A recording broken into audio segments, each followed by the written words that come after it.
सर्वेभ्यः नमो नमः। ज्ञानानंद सेवा समाजं कैलिफोर्निया US नाम्नी संस्थायाः वार्षिक राधा कल्याण महोत्सवः मार्च मासस्य 5, 6, 7 च तमानां दिनाङ्कानां सुसम्पन्नः भविष्यति भगवत्सङ्कल्पेन। अस्मिन् वर्षे भक्तजनाः महोत्सवस्य सर्वान् प्रसङ्गान् यूट्यूब् च फेस्बुक् द्वारा अन्तर्जाले ससुखं द्रष्टुं शक्नुवन्ति।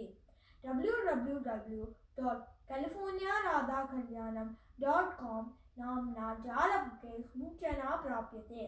राधाकल्याणोत्सवात् परमपि विविधानि कार्यक्रमाणि आयोजितानि सन्ति। पद्मपुराणे श्रीमन्नारायणः एवं वदति स्म। नाहं वसामि वैकुण्ठे योगिनां हृदयेन च मद्भक्ता यत्र गायन्ति तत्र तिष्ठामि नारद। सर्वे सम्प्रदाय भजन मेलने भागं गृहीत्वा श्रीकृष्णस्य नाम संकीर्तनस्य अभिरुचिम् आस्वादयन्तु इति विनयपूर्वकं प्रार्थयामहे। राधे कृष्ण।